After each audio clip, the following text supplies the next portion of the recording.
In 2025, the world is once again watching the spread of a virus with both fear and vigilance.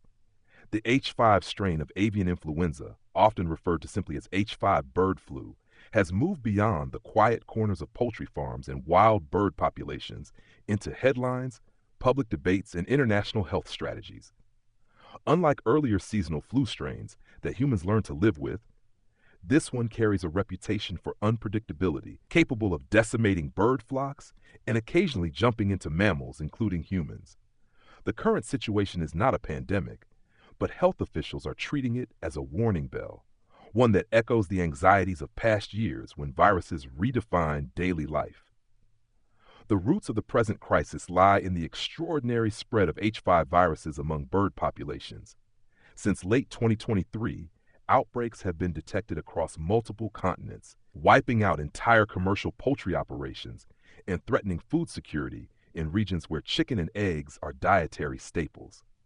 Wild bird migrations have accelerated the problem, carrying the virus across oceans and borders with no respect for human attempts at containment.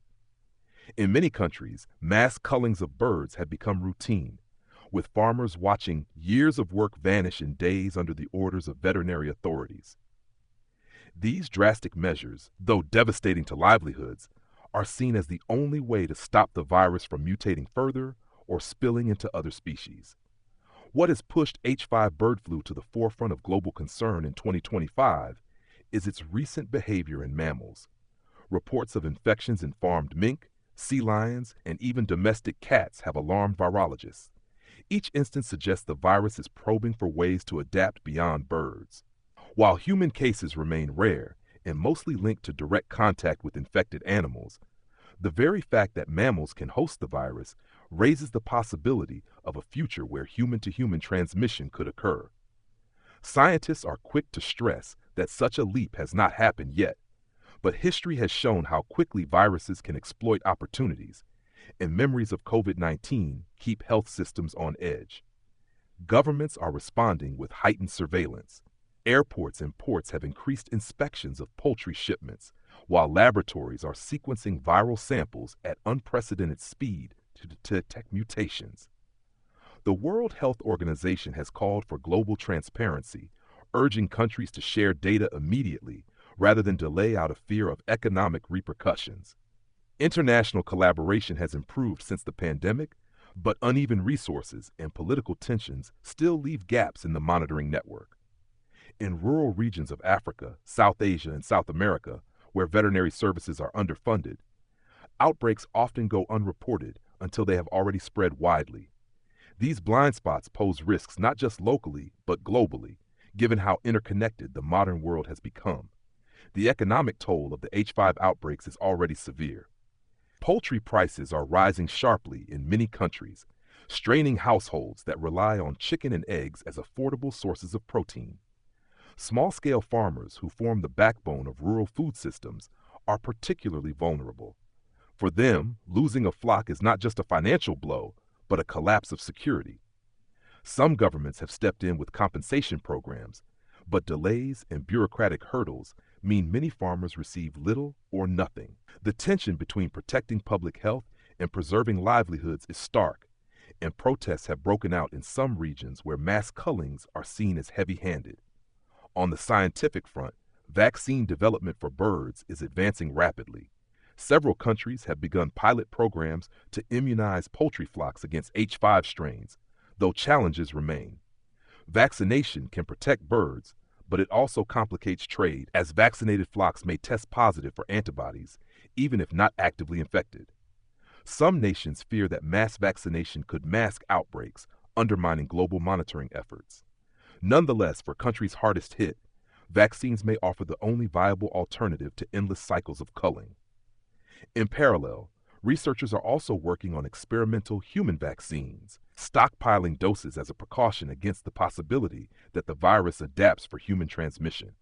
For the general public, the risk remains low, but anxiety lingers. Health agencies continue to emphasize that most people are not in danger unless they have close contact with infected birds. Yet the psychological impact of another virus making headlines is unmistakable. Many still carry raw memories of masks, lockdowns, and social restrictions from COVID-19, and the prospect of another pandemic feels unbearable.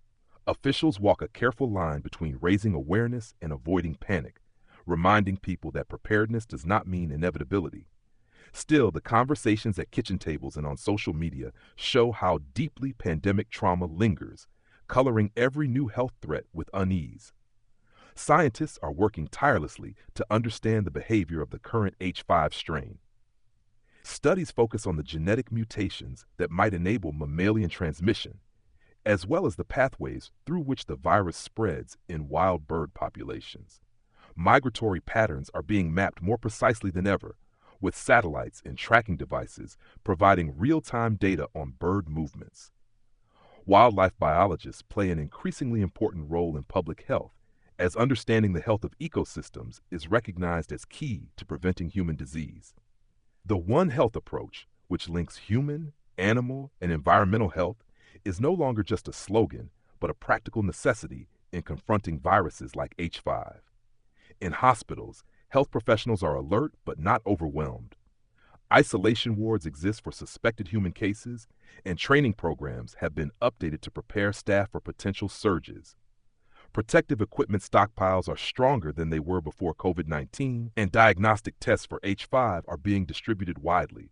In countries that experienced the worst of the pandemic, there is a sense of grim readiness. The systems may bend, but they will not be caught off guard again. Whether that readiness will hold if H5 crosses the threshold into efficient human transmission remains an open question. Meanwhile, communities affected directly by H5 bird flu face not only financial, but also emotional strain. Farmers who must cull entire flocks report feelings of grief, guilt, and despair. In some cultures, chickens are more than livestock. They are tied to tradition, family meals, and identity.